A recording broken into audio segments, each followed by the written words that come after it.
Well, hello YouTube Live. What's going on, my friends? On a middle of a Saturday, I'm gonna start off real slow here because I didn't have a really, steep plan of what to do for today. It's a little warm outside. I got my fan in the window there. I've cleaned up inside the room a little bit. We've recovered from the floor flooding that we had going on last week, and then during the weekend I had it repaired Thursday. Friday did some cleanup. So we're pretty much recovered essentially from the potential damage. I think the floor in this room was saved by the fact that the carpet soaked up most of the water. As we remember from last week, the water reached all the way out here. This whole area still a little bit discolored, and I might have to just change the whole carpet. So the water was all over here last week, and because it's soaked into the carpet, I think the floor is okay here. The other room, not so much. We got some floor damage in the other room, but we're recovering from that. And yeah, I think that's all. I did a video or two earlier in the week that explains all those details. Today, I'm actually listening to this brand new CD that just came out a little while ago. Deftones' White Pony is an old album. It's been out for a long time. This edition of the album actually comes with a remix of every song on the album. So a re-release of the first album or the original album, plus all the remixes on a new CD. So this is a 2 CD in one set. And I'm actually really happy to explore the sounds on this album. It's actually pretty great. I got to turn it way down in the background. Another thing I did get, and welcome to my friends that are joining. Hello. We'll be on for half an hour ish if there's not a lot of action today. I know it's in the middle of a Saturday, so all my friends all over the place. Another thing that I did get was the Even in Arcadia, the Sleep Token album. You can't really see any of the artwork there. So this is the Japanese import of the Sleep Token album. You can see there the logo. Can't really read any of it, but it is the album. It has 10 songs listed on the outside. Reflections in here are terrible. But there are 12 tracks on the album, so that's the re-release or the Japanese import. It's got instrumental songs. Track 11 and 12 you can see there. Emergence instrumental, and then Even in Arcadia piano. So it's also for is it for sale? Sam JFK is asking, what is for sale? You'll have to say which you're looking for is for sale, because then I can talk about whatever it is you're looking for. We're actually just listening to the Deftones album today, and I got to keep the volume down, otherwise the copyright gods will come and take the money from all of the stuff. Nick is saying hello. What's going on? Welcome. We're just talking hi-fi, and the one I just showed. Oh, this album? No, I have 2 copies, but I'm not selling them. It is for sale. You can buy it from CD Japan. The Sleep Token album is available there. I have the original version here also. So there's no physical difference in this album to the other album. Even the songs listed on the back, they use the same artwork. But on the CD itself, you've actually got 2 extra songs. You got track 11 and 12, which are instrumental songs. So I listened to it a little bit earlier today. It's pretty good. I enjoyed the piano version. It's a little soft without the vocals, but his vocals are amazing in the song, so I don't know why I wouldn't want to listen to the vocals. Otherwise, yeah, we're talking about some hi-fi stuff. I can switch up my music here so we can listen to something else. And if you guys have any questions about any hi-fi gear, anything in the room, any systems, stuff like that, I'll be on for about a half hour-ish, depending on any of the questions and whatnot. I just want to change up the music in the background a little bit. Nick, you can subscribe, absolutely. I don't know how to read the Arabic name there that said hello. Thanks for joining and being here. Sam JFK, yeah, CD CD Japan is where the Sleep Token Japan import's available. That's where I got my versions. I did get 2 of them, of course, just in case. I'm gonna switch. I'm gonna switch to streaming now. I normally do like a Spotify playlist walkthrough, so maybe I can get my laptop out and we can do that.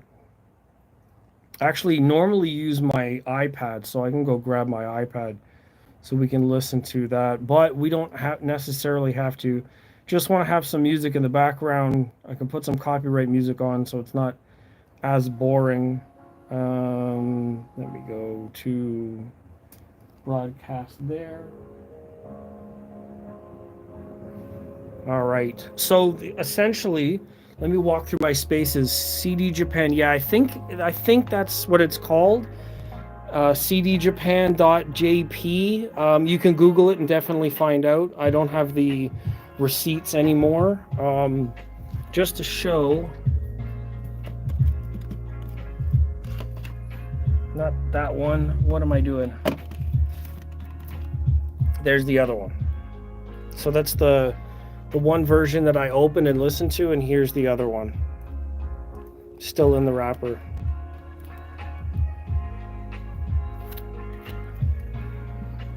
I actually have copies of all their CDs in there.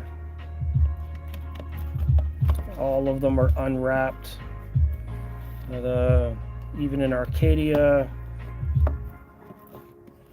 I have the Tomb CD, Sundowning CD, Take Me Back to Eden CD. All of these are unwrapped. I'm keeping copies of them because I bought them all on CD and I want to have a copy of them going forward, regardless of what happens. So that is what it is. Okay, let me walk into the other room. I'll grab my iPad, showcase the other system, and then we'll get that started. So the system in here has the monolith system, my Bucard audios, the Radiant acoustics still in the background there. Use this for my 2-channel at the computer, and then everything else is set up for the home theater system. That's what the other CDs are. Then this space here has my iPad and my charged laptop, which I can grab now too. And this probably has my DJI camera. And of course, my Wakizashi there, the sword. So much media stuff going on in one space. Can I carry everything at the same time? Yeah, probably. Okay. There we go.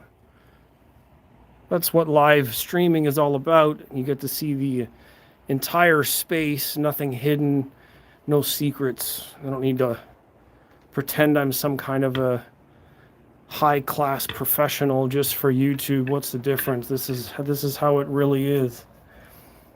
Okay, so I'm just going to set up my laptop and all this stuff in here.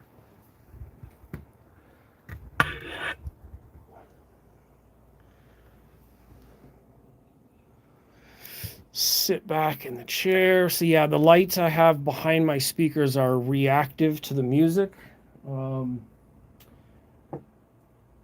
Those are controlled by the little remote control here. I can set it to like a standard color. I think this is the right way up. Yeah, so I can put it on white just to leave it there. So if I have some music playing, I'm not really sure why the music stopped playing, but we can fix that. I'll get on my Spotify, and I know that Spotify is not really the best. Cat says hi. Hello.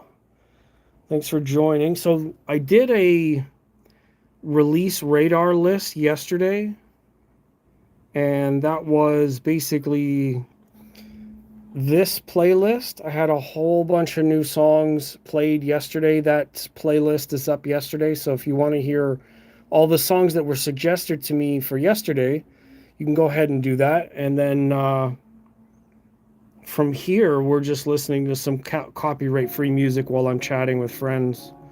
It's essentially how I do it. So There's the songs that's playing now. This is essentially what I do on every Saturday. Just chill out, listen to some music with friends. If I find something that's really cool, I'll typically just talk about it, share it with my friends. Hopefully I can find something really new and cool for everyone. Now, I'm not always on camera, but you can see I'm here in the background. That's kind of why I have the mirror. But then also, if you need to see like the back of the equipment and my gear, I can zoom in on the mirror instead of turning the gear around and showing the back of the units that way. So I use the mirror for double purpose, not just for you to see my socks. Like, who gives a shit? Nobody cares about what I'm wearing on my feet. That's not the point. The whole point is to showcase the gear and get the back of the units. There's no other reasons why I have that. Other than I don't want to get rid of it. I could probably sell it for like $60 or something. I might do that. I don't really use it all that much anymore, so it could be a good idea. Just sell off the mirror. So hello, the best cats, and Sam. Hopefully you find the CD. I think it's a pretty good deal. The two songs are instrumental, so I mean his voice is very unique, and that's a big selling point of the band. But if you're into that kind of thing and having like unique items, collector's items, things like that, then I think that having the instrumentals of the two songs is a worthwhile investment. It does take a couple of weeks. It is Japan after all, but my unboxing of those CDs is also on the channel, so you can watch that. Go back and check that stuff out. Yeah, I don't know what's going on here. Let me see. What do we want to do? Anybody that's in the chat, what would you like to do? Would you like to listen to some of the song suggestions, or are we going to do a question and answer? Hi-Fi question and answer. So I still have my CD player set up there for all the CDs, and the Deftones 20th anniversary, that's the big draw of the day. I think that album is absolutely amazing.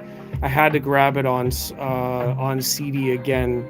I think that it's incredible. Always was a really good deal.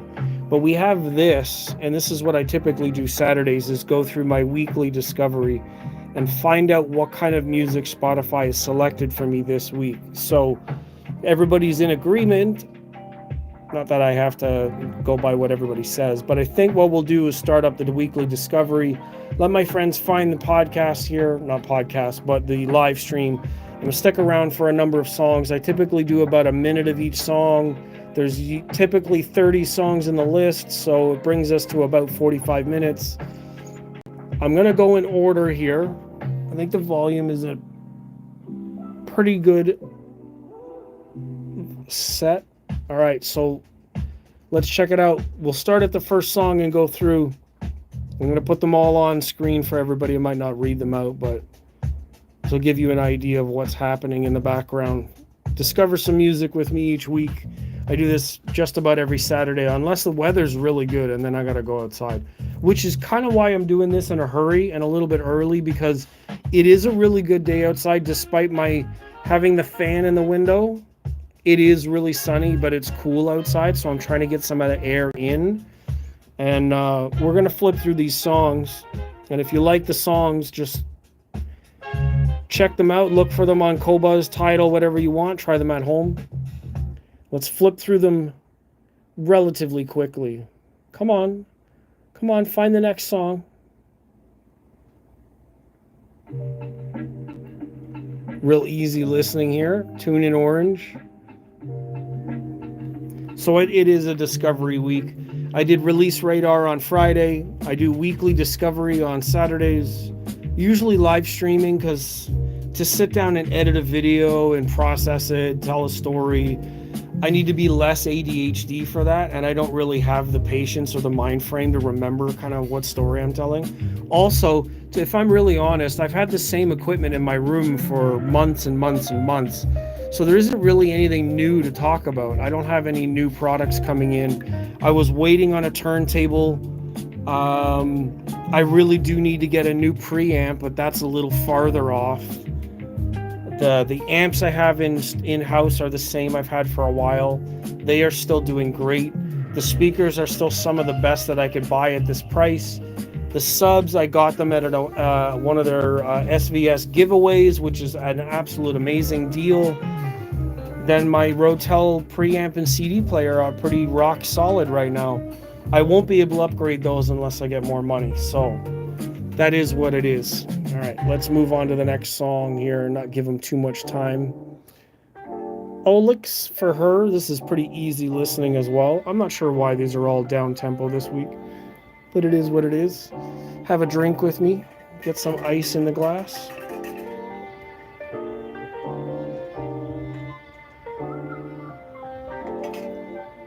Gotta say, having that fan in the window is a real blessing. It's pretty warm, but it changes it up just enough. I did open my windows quite a bit more, as you can see more of what's going on outside. Flowers, parking lot, cars, nothing too extravagant. So that was Olix for her. Let's check it out. What else is on my Discovery playlist? That's what we're listening to for those who have joined in. Just flipping through songs, just finding out what Spotify has in store for me this week. I do this just about every Saturday to stay in touch with my friends. A little bit of content, it gets copyright blocked because these songs are typically, copyright. The channel does okay without it. I did an unboxing earlier this week. I did a couple videos updating on my flooding situation.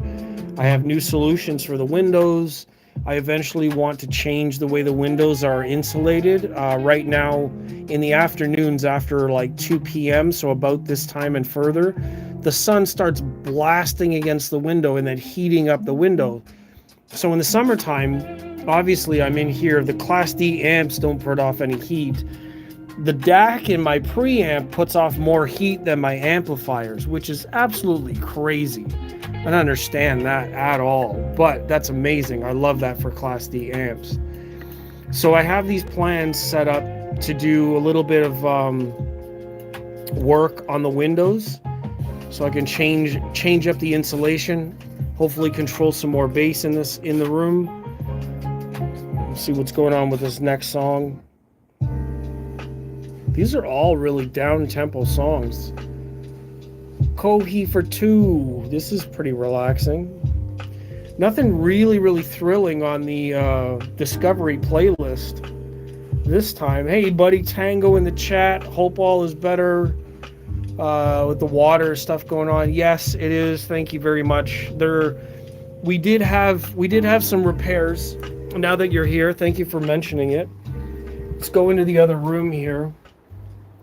I'll showcase what happened with the wall. Something a little bit exciting. So they did have to break into the wall, and there's a little bit of tape on the bottom there, and right behind here there's my previous video will show kind of like what was going on. The water leaked on the floor, all the tiles over here are all messed up. It reached all the way back to almost where my receiver is. See, my home theater receiver's down here. I've got some fans on it, but it's elevated off the floor. But this whole space here was all water. I've got my speakers off the floor, racks off the floor, all that kind of stuff. But yeah, they opened up the drywall. They repaired the pipe behind the wall because it was leaking through behind the wall onto the floor. So now they're going to have to patch the drywall, and then I can move on with my other plans. This space, this window is covered by the curtains, all that kind of stuff, but it still gets very hot in the summertime. So if I'm in here, I've got my gaming system on, I've got the home theater on, I've got my computer on, the TV on. All this stuff makes heat, right? And then the window, which I can show, I've opened up a lot more. You see a lot more of the space. Pretty nice view from down here. The reason why I chose to live on the ground floor is because I can get audio equipment in and out very easy. There's like an easy pathway. I don't have to bring them up the stairs. No furniture, shopping, all that stuff in and out. Very easy. Power goes off. I just walk out the door. It's way better. I mean, there's a little bit of an annoying ground factor, the elevator, all that kind of stuff, but it's way better. So the idea here is it's a window well. So there's my boxes. Look at this. There's so much space, like almost to the middle of my arm. There's so much space here, and that's how thick the wall is from the outside to the inside, right? There's so much space here. What I want to do is put insulation here and not just the foil, so I can block the heat out and I can block some sound out. And then I can mount everything like on that side to block the heat and sound. It'll be better. And then here with the TV is just precariously mounted on this table right now, which is terrible, you know. The radiant acoustics here, I can actually put those on in the other room because I have the stands there now. But I want to change this whole area up. I want to switch the rack, the height channels, like all that stuff. And I want to change this whole wall. So now that they're fixing the wall and I've got the water situation like solved, they've given me a solution. I can now go ahead and like change all of that stuff up more permanently because I know there won't be further issues with the floor. Until I had that fixed, I didn't know what was going on and I couldn't move forward. So I appreciate you following up with that. Definitely means a lot that someone pays attention. Said, yeah, I saw your video. I noticed that you do it a lot different than we do in Denmark. All those pipes, they also need to insulate the tube from the wall so it doesn't get cold. Yes. So before they close this hole, they need to re-insulate the pipe. But then also overnight or over the winter, they weren't draining the water. So water in the pipe means bursted pipes, right? So they weren't even following their own protocol. And that pipe goes up and over my whole ceiling into the hallway, right? So it freezes right at that point and it broke the valve. So I don't know. I mean, the managers in the building know what's going on now, and they're going to fix the problem more permanently, which allows me the opportunity to make further plans with the system, and I don't have to worry about it damaging more equipment and gear in here. Like that was the really big problem, was I didn't want it damaging more gear before I had other things set up. So another slow song. This playlist this week must have caught hold of the fact that I've been listening to some really relaxing stuff. So I'm gonna have to watch my influence list. So it would be awesome if you could get a permanent solution to that issue. The pipe itself needs to be insulated with some foam, or yes, they will do that before they close the hole. 100%. I'm happy that you didn't lose all your gear. Yes. I mean, and that's the thing, right? Like I made my own amp stands, and I put the ISO Acoustics footers and the Apertus stand under the sub, so none of this stuff was close to the floor. I've got some like micro cable riser pieces there, if you can see way in the back. Yes, those are little cable riser pieces, so that kept the cables and everything off the floor, so that when the water was there, essentially it just got soaked into the carpet, which is fine. Like I don't mind if the carpet is wet, it's easier to dry out, but the gear is expensive, and none of the gear was actually against the floor, so thank God. I'm gonna get through all these songs today, or I'm gonna sit here for like the next hour. Echo Fat PHAT. So this list has got to be fed by some other list that I was listening to. Pretty much all week they've been pretty relaxing sounds, which I don't mind every once in a while, but it's not as exciting for the listeners, you know. People tune in every week and they want to see what's going on, new songs, stuff like that, and then when these songs come on, it's like too much of the same genre, and I find that that's boring. I sort of want to switch it up and find out if there's different sounds in here. Like all of this stuff is, Lovers Hi-Fi. This must be really good, right? Let's find out. So I know a copyright. I do listen to Kim Larson. This Is My Life someday. Let me know what you think of it. So Kim Larson. Okay, I'll have to check that out. Well, this is really bassy, that's for sure. If anybody's listening to their... on their TV and they've got subwoofers on.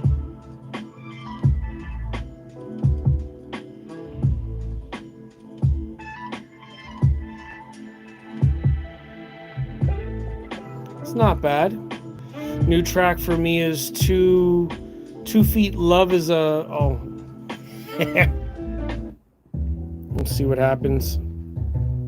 I kind of want to just skip through these until we find something exciting. All these tracks have been quiet. This might be different. Let's let it roll out, see what happens. Catfish.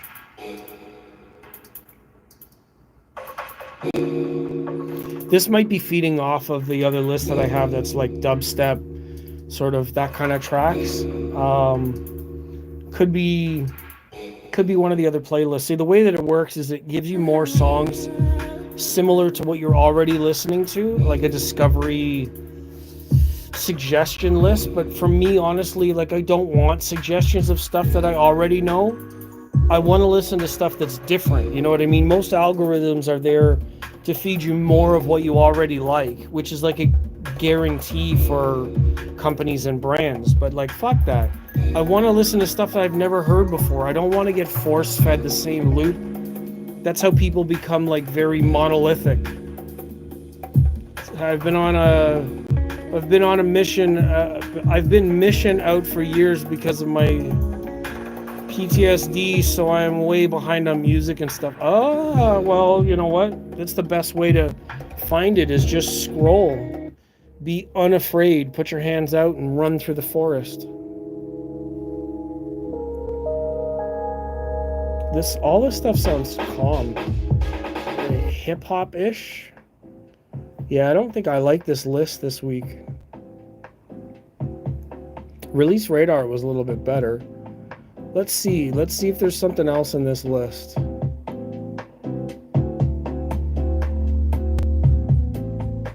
Now, another thing that's a problem is this iPad and the program on here runs like terribly. Let's see, Rainy Days Trio, no. Reaper, that's going to be all drum and bass. That might work. Should we put on something exciting? Because I've had enough of what we've been listening to here. All right, let's check it out. This is Tia and Sugar. This is Reaper remix. This should be drum and bass, and then I'll turn it down and we'll just chat for a little bit. I don't want to be on here too long today. Lamb, I don't know what that is. Everything is copyright. Any kind of song is going to be copyright. The problem is if it blocks my channel. If it blocks the channel or it blocks completely, then I can't post it. And that's the big problem. And Lamb by who? By the same artist?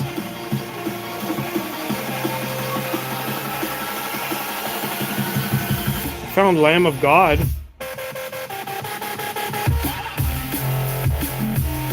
Nice.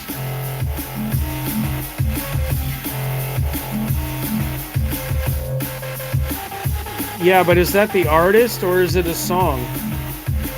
Like this? Because there's like 7. So when I look it up, there's lots of suggestions. You gotta be more specific. So it'll be this. And then what song?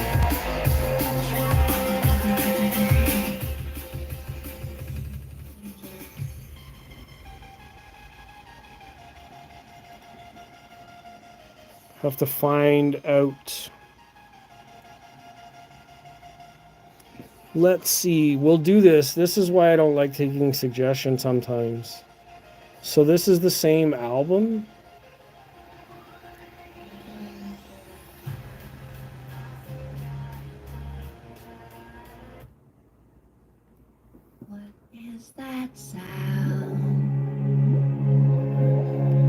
Sounds a lot like Bjork. The strangest sound I've heard for years.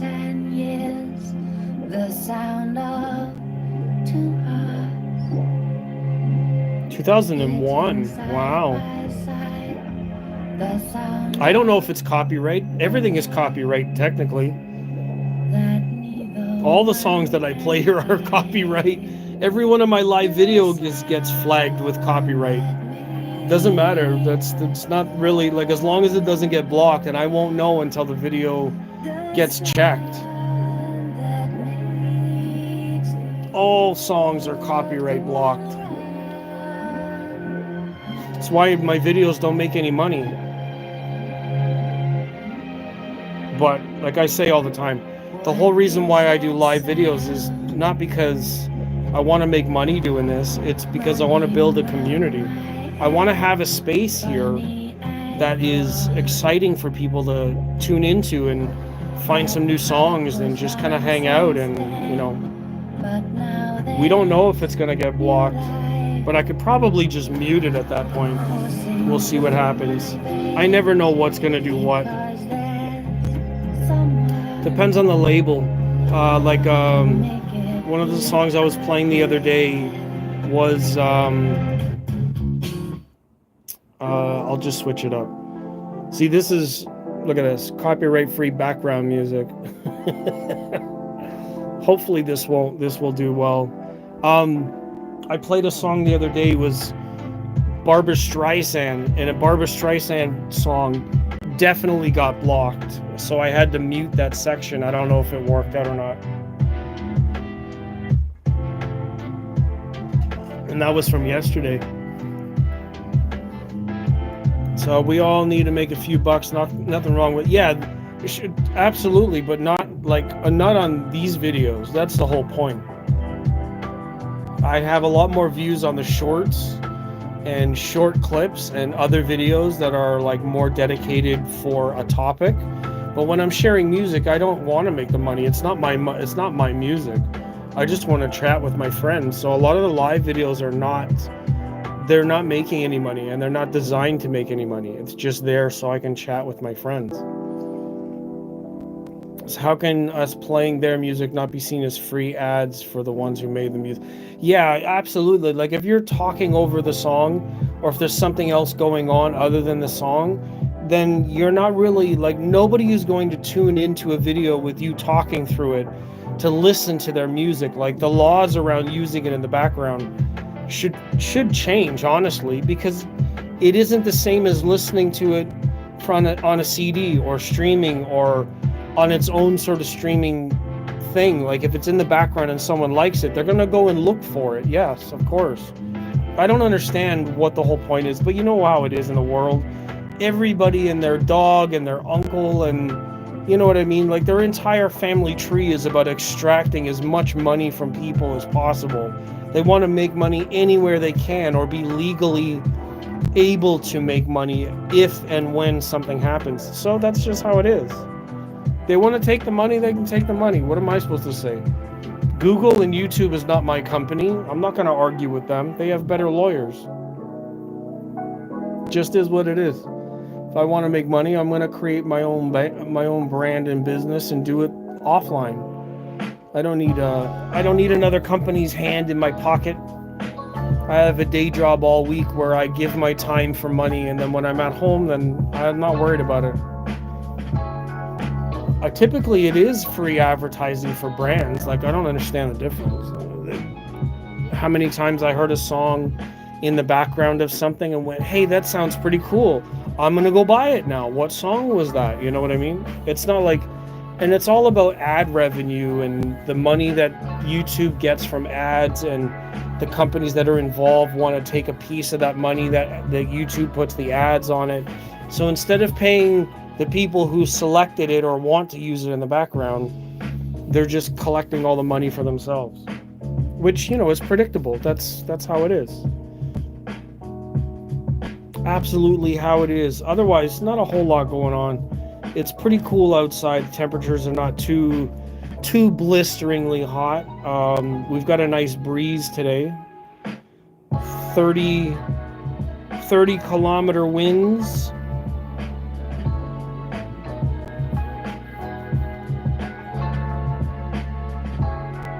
Yeah, it's not bad. pretty breezy. I don't think we're going to get any rain today. Not much cloud cover, but at least the air is dry. It's only 61% humidity. So that's pretty cool. Allow me the chance to maybe go outside, check it out. Greed is the way, and it's sad. Well, yeah, but I mean, if I'm working, then I want to make money. If they're working, they want to make money. Upgrades, good question. The thing to get upgraded still is the preamp. The preamp is the weakest link in my system right now. And I do want to upgrade it, but it's going to cost me extra money. More than if I sold the unit. The unit might be worth about $1,000-ish. A new preamp might cost me $4,500. I can't think of another preamp that's going to do the same job. DAC built in. The one that I want is the NAD M66. The NAD M66 is a really good preamp, good technology, reputable brand, good locals, team locally that I can trust in. They can help me out with that. So that's really where I'm aiming right now, is the M66. It's got XLR outputs, AB set, direct live, bass management, force subwoofer control, streamer built in, all that kind of stuff. The Blue OS, or whatever it's called, Blue OS, whatever, you know what I mean. Their streaming platform interface. So that's the one that I've set on now. Unless someone can come up with another really good option, that's the one that I've got my mind set on. No need to get new speakers yet, unless, of course, Arundel wants to get me matching subs, or SVS wants to trade me these for some new 14s. Their new Ultra Evolution sub. They have sub 17s, and I think they have 14s, 17s and 14s, right? I think. Is it 15s? I don't remember. NAD and Arundel, could only imagine what that's. Yeah. The amplifiers are still Buckeye amps, but I know. Yeah, their biggest ones are 17s, but they have a smaller release. They came out with smaller ones. So like subs that are going to replace the 4000 series. So they have 17s that are going to breach the 18-inch range, and then they have another one that's low, that instead of it being like a 16 Ultra, it's like a 14, or instead of a 13-inch woofer, it's something like, you know what I mean? I don't know if is it a 5000 series? I don't remember. But it's something like that. Yeah, it's a lower size sub than the 17s. I don't need that in here. These 12s are almost enough. But they have new amplifier tech, and they say that they're better responses. So I wouldn't mind trying out a different kind of subwoofer. But the thing is, like, here's the other part of it. My home theater doesn't have subwoofers. So I can leave these subs in here because they match the towers. And if I'm honest, and I'm going to do any kind of upgrade, the speakers, if I'm going to upgrade the speakers, I'm probably going to try to go to maybe a Borison Acoustics, the C1s, plus the subwoofers. Now, I don't know what they're going to say about these subwoofers. I know their engineers have new subwoofers out right now. But because they're sealed, the response time is going to be pretty close, pretty accurate, except for the DSP. But for my case, I'm done with towers. Towers are so heavy. They have a really great response. Like 91 decibel sensitivity is really amazing. But they're 111 pounds, and they're hard to move, and they're hard to position. And if I'm going to, you know what I mean? If I'm going to move them around anywhere, then I'm going to want to have something smaller. So I'm genuinely thinking of going that way, going to like a C1, because they have incredible sound. Their tweeter is magical. Their imaging has always been incredible. Monitor 8 from Arundel, yeah, another bookshelf. That might be an option, instead of going to a brand where I think the C1s are like triple the price of Arundel. I might do the Arundel 8 series. That's a good idea. Way less money, way more. Imagine I got the even bigger towers in here and everybody would be like, oh, they're too big for your space. Blah, blah, blah. A lot of people would say these are too big for my space. Too big for my space? How? I added a subwoofer too. What the hell? What the hell? I've never been one to listen to people, honestly. Like if I can buy something, I can listen to something, I can enjoy it on my own. I don't need to listen to other people's advice.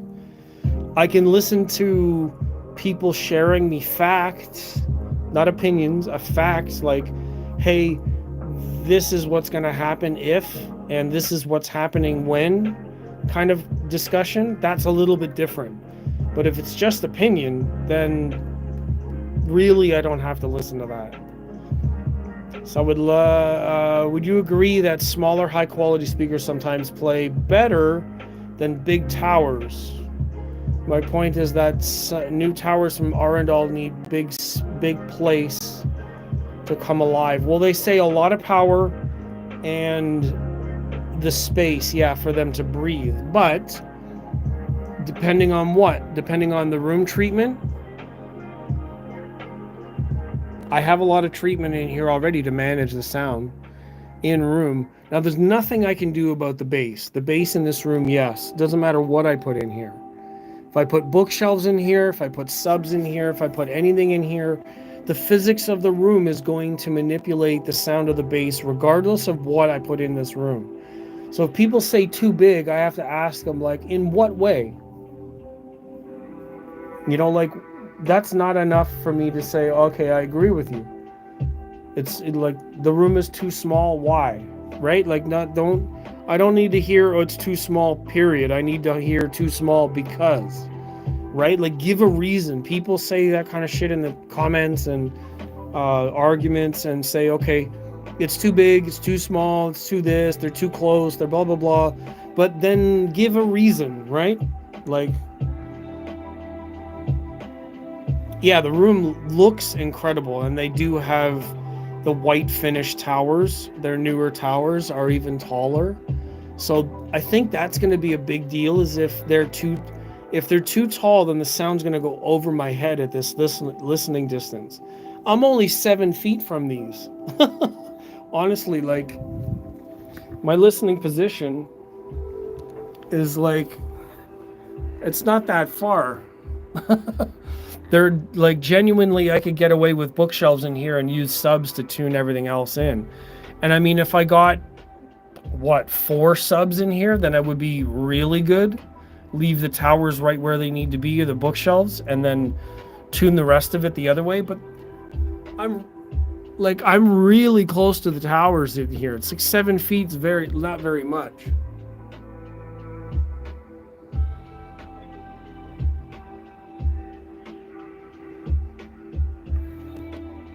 So I do need to heed some alignment facts, the on-axis sound facts. Like, if I'm literally too close, then yeah, I mean, I have enough space.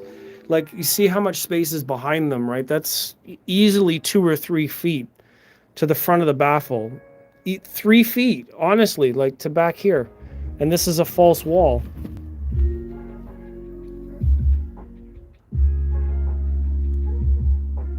So I've got them really far out into the room to try and compensate for the bass, but also to put my listening position in the right place in the room, right? Like, you're always competing against the bass waves. And the subs are out of phase right now by a little bit in order to compensate for that difference. So I'm hoping that with a little bit of treatment and a couple of things that I can do, so like, oh yeah, that is very close. Yeah, holy. And I was thinking I was close to my stuff. No, this is really close. 7 feet's really close. So I don't need it loud. I don't need it cranked. I don't need, I want transient response, which is why I was thinking Borison C1s.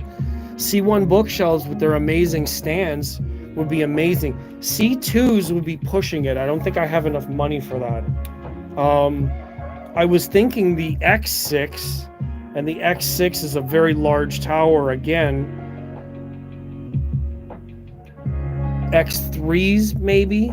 So do you have any treatments in the ceiling? Wouldn't that do anything? Yes, the treatments on the ceiling I'm getting. So right now I have some reflection on the ceiling, but not a lot. But you can see the sidewall treatment goes up, and then I have the diffusion panels. I might want to actually soften out this one and then move this one in, but then I have this other problem.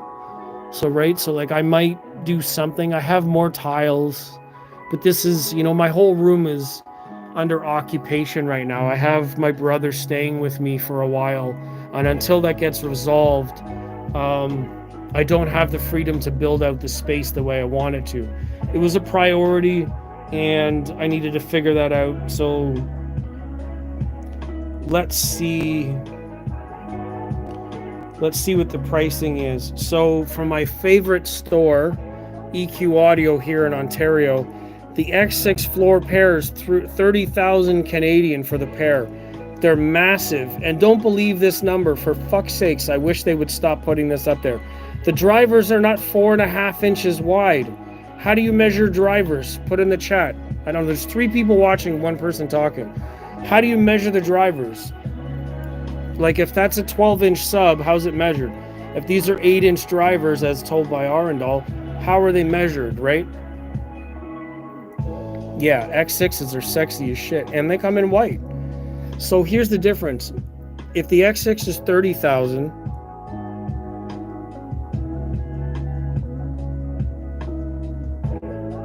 the C1s C1s there, 22.5 for a bookshelf. That's the one with the carbon fiber on them. So you see what I mean? Like I'm down, well, what is that, 8? So what if I go C2?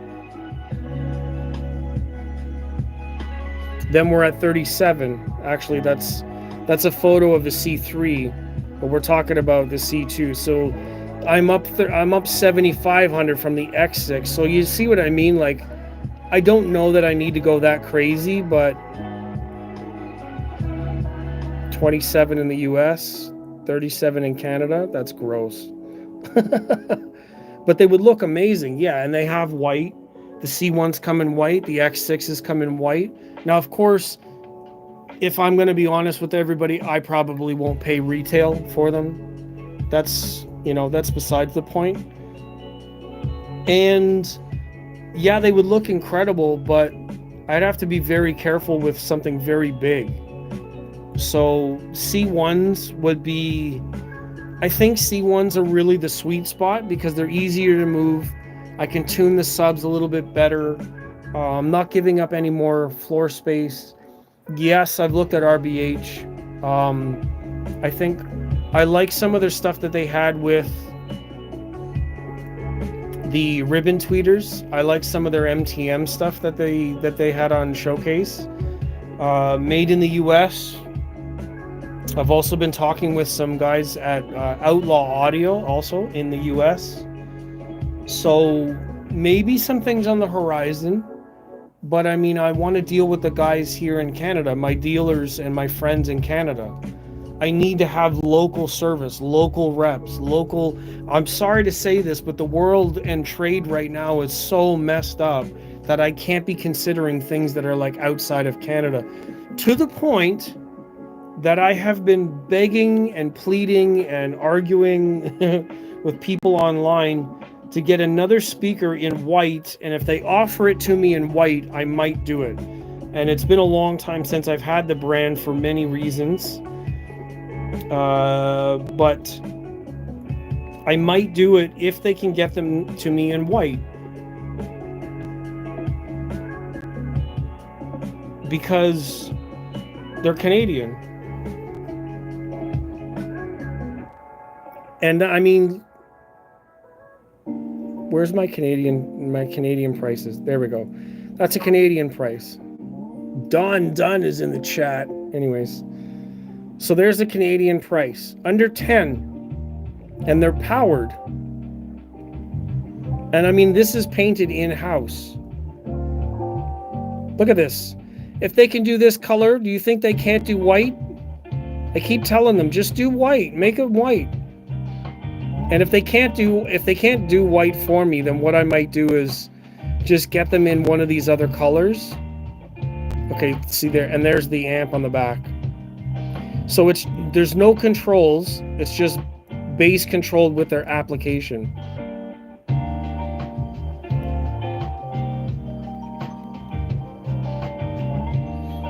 So it's aluminum magnesium dome, I think it's aluminum magnesium cone for the mid-range, 3-way, and then 3 8-inch woofers with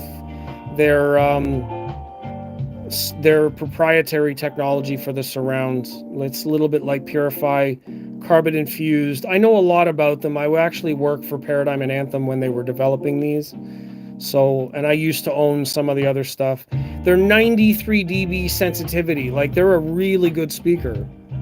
So let me go overview specs. Look at the frequency range. 22 hertz. 3 8-inch woofers. There, look, 95 decibel sensitivity. 18 hertz is the low frequency. Come on. Come on. You know what I mean? Like,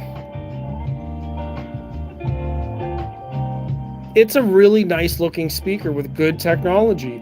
I had a falling out with the brand when I worked for them, and that's too bad. I learned my lesson. But they're local. I know a lot of the reps locally. Their sound isn't really terrible.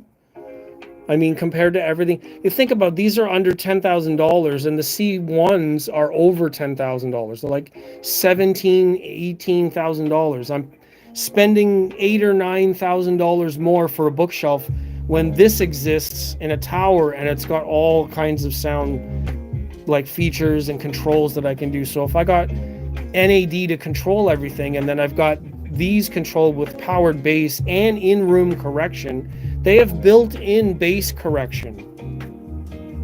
So I just want them in white. White grill, white aluminum, and then this would be black, and then these would be black. So maybe this should stay black too. What do you think? Change this to white, and then have all these black. And then I guess black hardware, because they're probably not going to paint those. And right now they're 15% off. Yeah, right now they are, because it's Canada Day this weekend. I'm advertising for Paradigm. I didn't think I would ever do this again. Unbelievable. But the thing is, like, I'm talking about local prices, and they're about this tall. They're like, it would be 3/8 like this, then a mid-range, so the same number of drivers, same height. I'm probably going to do that, but I need to talk them into making them in white satin finish. So my local dealers will probably get me a better price on that. They do have their own subwoofers. They have 11-inch subwoofers, so then I can have matching subwoofers in here as well. They do make their own amplifiers, but I don't know that I would go with those amplifiers, especially with powered bass. It's essentially a high-level input with a pass-through to the mid-range, and then their internal electronics manage the system from there. So if I don't go with the biggest tower with the powered bass woofers, then I can go one tower down, which is the 100, and then add subwoofers separate, which might actually be better. 92 dB, not 95. The mid-range and tweeter's basically the same. The cabinet's a little bit bigger, wider, so it might change the mid-range profile a little bit. I don't know how the crossover is different from the 100 to 120. There's some technicals there. I might have to reach out to them, to be honest, because now they own Golden Ear. Paradigm Electronics, Paradigm Speakers, Anthem, Martin Logan, and Golden Ear. They don't talk about that very much, and not a lot of people do, but they do own Golden Ear right now, and Golden Ear's also got a lot of really cool towers. They came out with a sort of like smaller tower recently. I think it's the 44, and some of those are powered. They have passive radiator subs built in. A lot of options there, and I don't know if those come in white or not, but those have some pretty good reviews as well. So I'm gonna have to reach out to their They're marketing guys, the guys that I know that work there. We've talked at Montreal Audio Fest. We'll have to see if I can make a deal because, like, look, I know for a fact that this founder series with all these colors, how sexy this looks in blue, this stuff is all painted in-house. It's all done in-house. Now, here's my argument. We're going to go to collections. Okay, I'm going to go to collections, Persona series. Can I click on this? I don't like their website.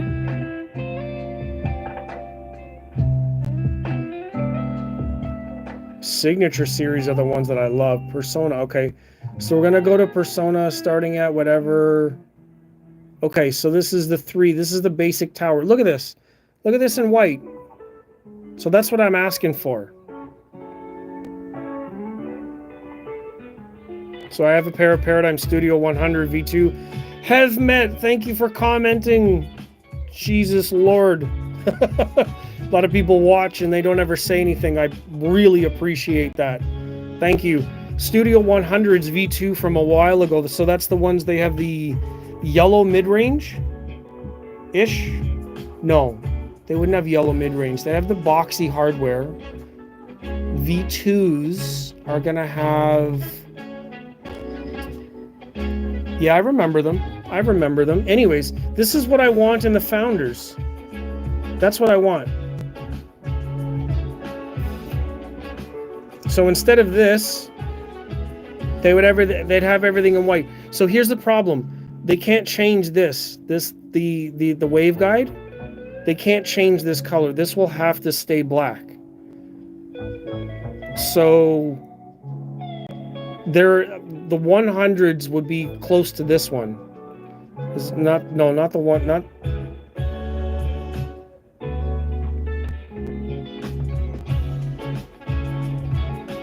Yeah, this one. Studio 100s are like the 100F-ish. Now the difference in this cabinet to the other one are the difference around the mid-range. See the spacing here around the mid-range? Okay, keep watching.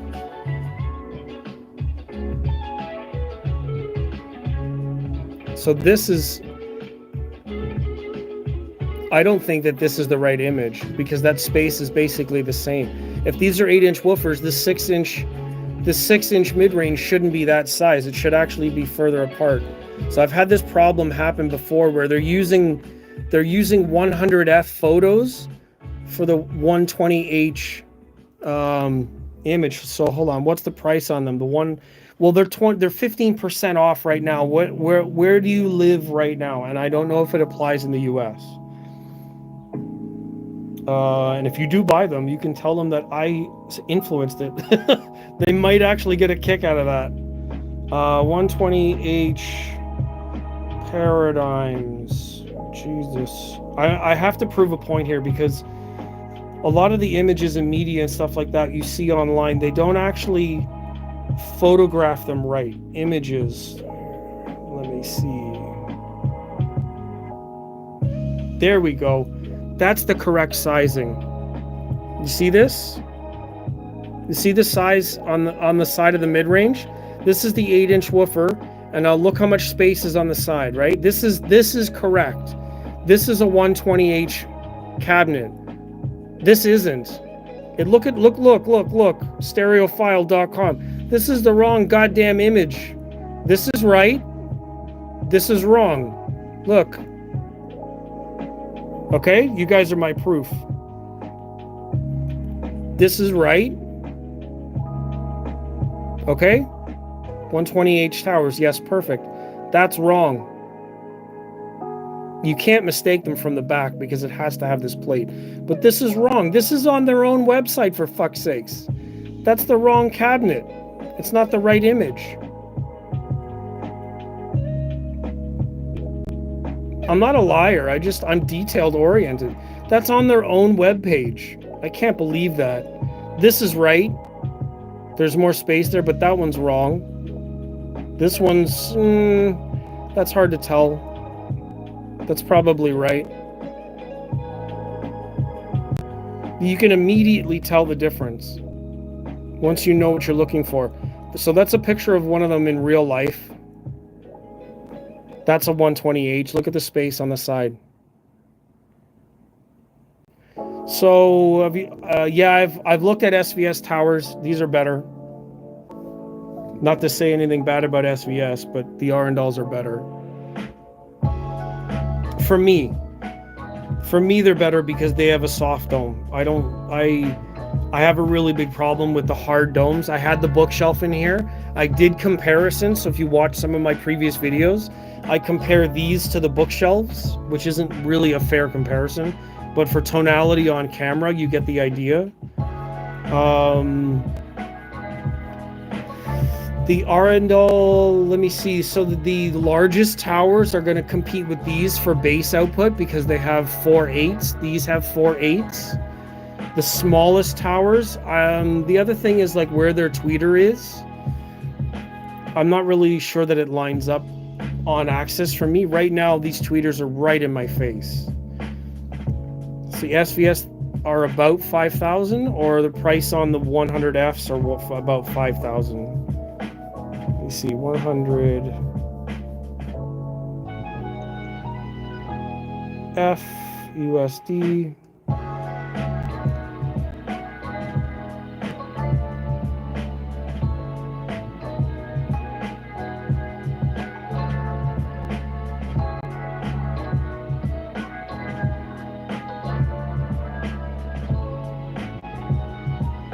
I can only get Canadian prices. Okay, yeah. So there's Soundstage is reporting them at $51.99. So ish. In Canada, they're going to be more or less, about 3,000 each. Oh, that's $27.90. So 28 each. That's listed on the Paradigm site for US MSRP. So that's about aligned right there. So this is for the 120H and this is for the 100. Look at the difference in the price. And that's each. So I mean, you think about if I got the 100s plus subs rather than the 120H with the subs included, and then the subs are going to be attached to the tower, you can't move them around even though they have room correction, you still can't place them the right way.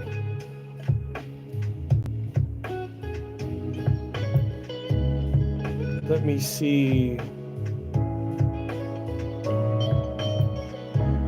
So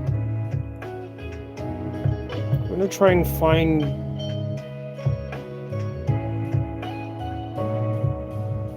the SVS prices.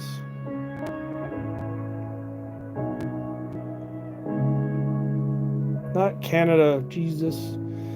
Canada, they're about 4,000 a tower. And then the US, they look like 2,500 a tower. That doesn't make sense.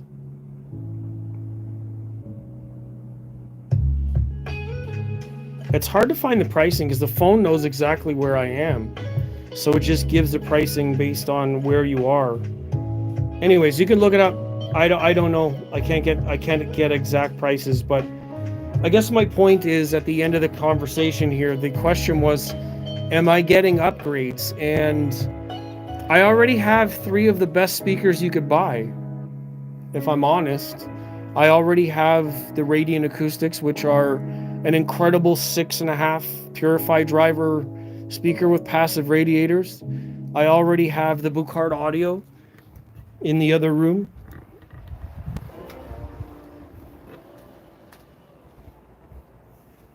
Let me get my flashlight. I'm always in the dark here. So there's the Radiant Acoustics with the passive radiators. So I already have those. Those are some of some of the cleanest, clearest bookshelves you can buy right now. And then the Buchard Audio in this gorgeous finish, a little bit of dust, but another 6.5 inch Purify woofer, basically the same as that one. So if I have that bookshelf and I have these bookshelves, some for out here, some for in the other room, what am I worried about getting other speakers for? I should just sell my Arundel Towers and buy a new preamp. I pretty much have all the speakers I want. I mean, even the stand I'm using is about the same color as the speakers on purpose. And then my home theater is a different story. The monoliths are doing just fine for home theater. I don't necessarily have to upgrade those. I might have to move the height channels around though. I need to come up with another plan because of the repairing my floor racking issues. So like these racks here, my idea is to get an industrial rack that goes across this whole space, mount the TV to the rack, and then put all my storage on the rack. So I do have a little bit more to do. It's can be complicated. I still love my basic KEF Q950s. Yes, absolutely. There's nothing wrong with those. As long as you're treating them right. If you're treating them right and they still work, that's what really matters. Absolutely. Have met, thank you for being here and commenting. I do appreciate that. I always love Paradigm. I owned the Signature Series S8s. The S8 speakers are still some of my absolute favorite speakers in the world. I'll get a photo here. I had them in... I had the... Let me see, I'm going to take off this. I had them in gloss black. And I also had them in bird's eye maple. And they're the most gorgeous speakers that I had ever seen. It's a cobalt something mix cone with a phase plug, beryllium tweeter, and then 4 6.5s with their ridge technology, active ridge technology. Curved cabinet, about 50 inches tall, 21 inches deep, front ported and rear ported. Easily hit 25 hertz. The sensitivity in the 90s for sure. About 100 pounds, 98 pounds or something like that. Some of the best looking speakers that you could imagine, honestly. Let me see if I can get their profile. There's the curve of the cabinet there. Some of the best that I've ever owned. Even to this day, I've heard like a lot of other stuff. And then if you find them in bird's eye maple, which I actually had these also. No, this is the version 1s.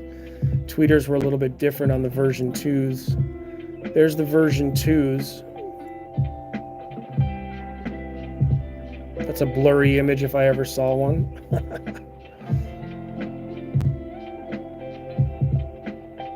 But yeah, I owned these for a little while and they were incredible. I don't know that I've ever seen those in the wild.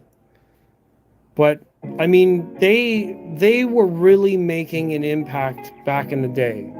These are Signature V1s, and I don't know what happened to the brand overall. I know that everybody has to, they have to change and grow and make compromises and all that kind of stuff, but to me, the Signatures were the best of the best at the time.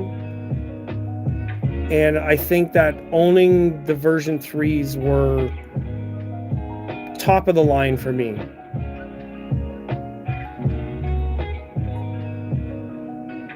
Like I said, beryllium tweeter, cobalt aluminum mid-range, woofers with their art technology so that it controlled the woofer and gave you more dBs, sort of like what Purify's doing. Purify's doing it in a linear way. The Paradigm woofers are only ridged in one direction, so it's only the excursion or outwards. They're only an outward roll instead of a Purify's back and forth. But these were done like in the late 90s, early 2000s.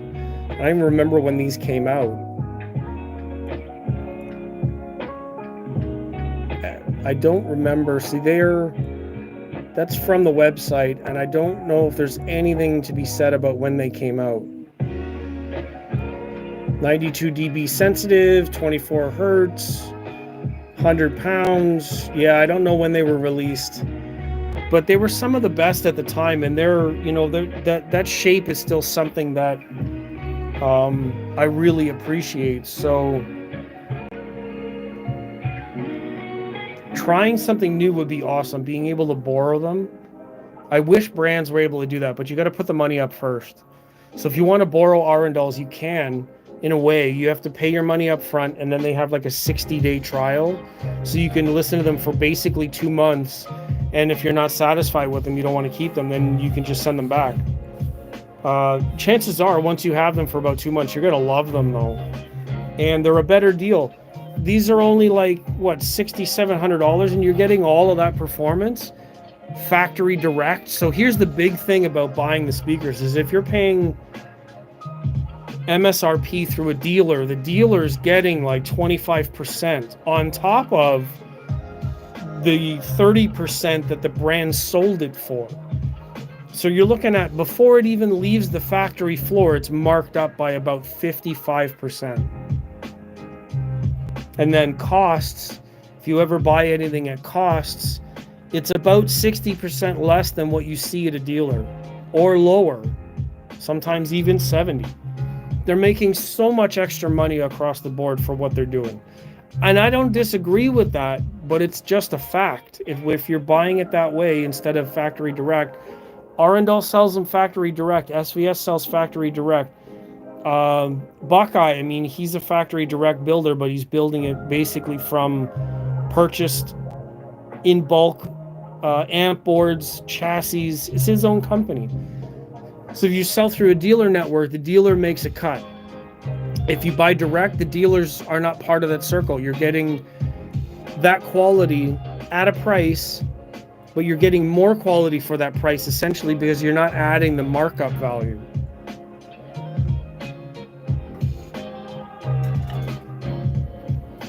So I don't know. When I think about upgrading, I think I'm really, really lucky to have the speakers that I have. Arundel, Radiant Acoustics, Brookhart Audio, all of them Scandinavian countries, all of them from either Denmark or from Norway. They're all like Viking metal music, sort of, you know what I mean? They're all of the north. I think if I was going to try another one, I might try Dyne Audio for speakers, because it seems like they have the sound that I like. And that's true of metal too. I love Meshuggah, I love Opeth, I love In Flames, I love Soilwork, I love all of the northern metal bands in that era. Even the UK has got some metal bands that I love. So like Monitor Audio, B&W, Kef, that kind of sound. I appreciate all of those brands. But right now, that's not my weakest link. I've got some of the best speakers I could buy. So in my mind, I don't need to look for speakers per se. My weakest link is this thing. It's electronics. I don't have a turntable. I don't have a dedicated DAC. I don't have I mean, this preamp works, but it has an inherent noise problem. I don't know why. Now, it's not going to help me sell it, but it might be better than what somebody else has. So I'm pretty happy too. Got 2-channel system, home theater in another room. Yeah, so it's like, why upgrade if you've already got some of the best? Why are we like, we get caught up with being consumers and we just want to like buy something else just because, right? Anyways, I've been at this for about an hour and 15. Thank you to you guys that have been here and enjoyed me the whole time. Home Theater Denmark, always good to see you in the chat. It's nice when things catch up and we're actually able to enjoy chat together. Thank you as well to have met for speaking about the paradigms and our conversation about paradigms. Locally, I think speakers that might be the way I have to go again, just because they're made down the street. The local dealers are here. I don't know if I can get any better deals than that. We'll have to see. I mean, I did pretty good at, getting them on the map before and talking about them a lot back in the day. And then, it wasn't my job, so I learned my lesson the hard way. However, with new guidance, new instruction, new relations, maybe there's something else that's possible. Who knows? It is what it is. Anyways, I'm gonna get out of here.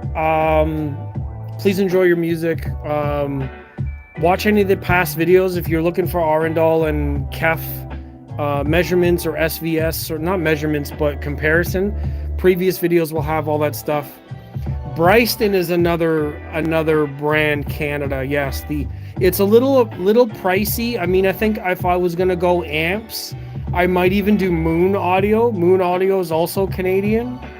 Gershman Acoustics, another really good Canadian brand for speakers.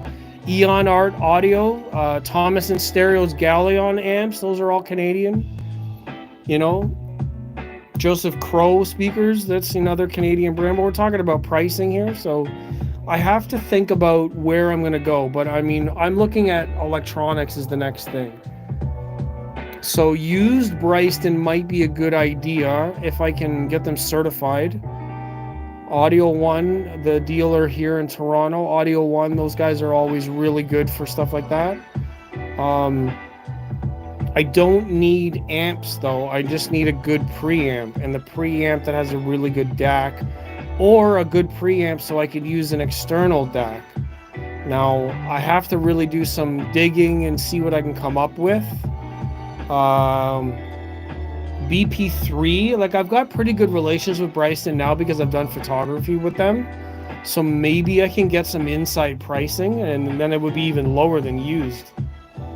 But yeah, absolutely, that's a good idea. John Doe has spoken up in chat and brought up Bryston, another Canadian brand. Yeah, it's a good idea. I might have to look into it, see what I can get. I would love to have some Bryston stuff in here. Like, Bryston was one of the first brands that I fell in love with. Them and Paradigm side by side were the first system that I was introduced to. So it's not a bad pairing. Especially the Cubed series. Might have to do that. BB20 and 26. Pretty cool. I like the 7B Cubed maybe, and BP3.